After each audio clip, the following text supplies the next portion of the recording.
শহীদ ওসমান হাদি প্রতিষ্ঠিত ইনকিলাব কালচারাল সেন্টারকে ঘিরে নতুন বিতর্ক শুরু হয়েছে।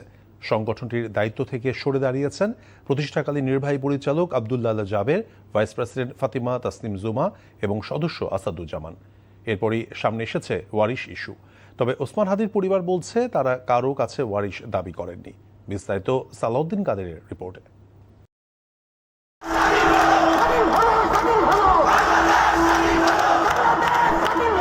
দুলিতেছে তরি ফুলিতেছে জল ভুলিতেছে মাঝি পথ ছিড়িয়াছে পালকে ধরি বেহাল আছে। শহীদ শরীফ ওসমান বিন হাদি আধিপত্যবাদ বিরোধী আন্দোলনের এক অকুতোভয় যোদ্ধা। অন্যায়ের বিরুদ্ধে তার লড়াই কেবল রাজপথ বা বক্তৃতার মঞ্চে থেমে থাকেনি।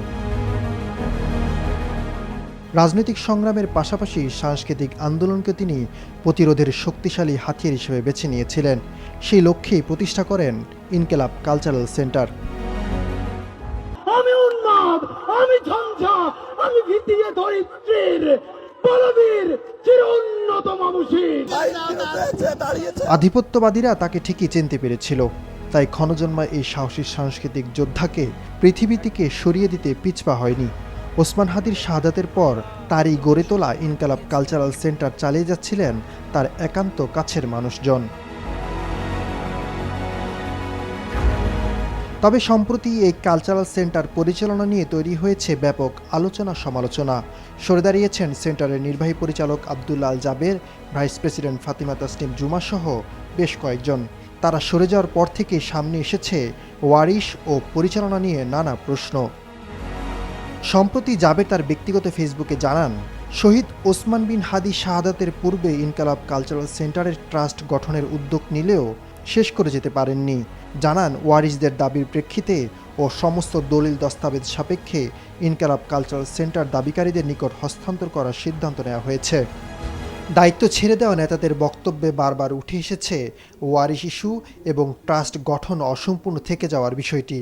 এই জটিলতার কারণে দায়িত্ব থেকে সরে দাঁড়ানোর সিদ্ধান্ত তাদের। ওয়ারিশ তো আমরা কেউ না, এটা তো সত্যি কথা। তো আমরা ভালোবেসে সময় দিয়ে সব কিছু দিয়ে থেকেছি, এখনও আছি আমরা, কিন্তু কোথাও চলে যাইনি। একটা স্ট্রাকচারাল জিনিসের একটা ওয়ারিশের দাবিদার থাকতেই পারে, সেটা ল বলেন বা সামাজিক আইনি কাঠামো বলেন, এটা খুব স্বাভাবিক।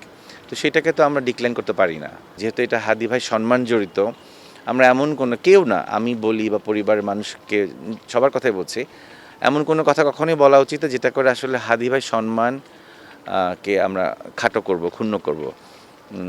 আমরা আসলে সম্মানকে রক্ষার কারণেই আমরা ছড়ে এসেছি। তবে ওসমান হাদির পরিবারের পক্ষ থেকে জানানো হয়েছে তারা কখনোই কারো কাছে ওয়ারিশ দাবি করেননি। হাদির বোন জানান, ভুল বোঝাবুঝির অবসান ঘটিয়ে আলোচনার মাধ্যমে একটি গ্রহণযোগ্য সমাধান চান তারা।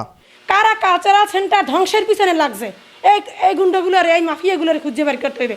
শুরু থেকে এই কালচারাল সেন্টার ধ্বংসের পিছনে বহু উপায় তারা চালাইছে। ওসমান হাদিকে নিয়ে কথা বলতে হলে পরিবারের প্রত্যেক মেম্বারের সাথে কথা বলতে হবে, তারপর বলতে হবে পরিবারের সাথে কথা হয়েছে। আপনি পরিবার বলতে কি বুঝেন? কাকে বুঝাইতে চায় পরিবার? কার সাথে ওরা কথা বলছে? এখন যে ওরা বললো সেন্টার থেকে বেরিয়ে গেছে, কার কাছে সমর্পণ করছে? ওসমান হাদির আমানত কার কাছে সমর্পণ করছে? ওরা প্রত্যেকে দায়িত্বশীল জায়গা থেকে এরকমের দায়িত্বহীন কথাবার্তা বলা যাবে না ভাই। আলোচনার দরজা আমাদের জন্য খোলা। এদিকে তাদের এমন মন্তব্যের পর সামাজিক যোগাযোগ মাধ্যমে শুরু হয় ব্যাপক সমালোচনা। অনেকেই প্রশ্ন তোলেন, ইনকিলাব কালচারাল সেন্টার কি ব্যক্তিগত ওয়ারিশ বিষয়, নাকি সাধারণ জনগণের অর্থে স্বতন্ত্র পরিচালনা পর্ষদ নিয়ে পরিচালিত হবে সাংস্কৃতিক এই প্রতিষ্ঠানটি?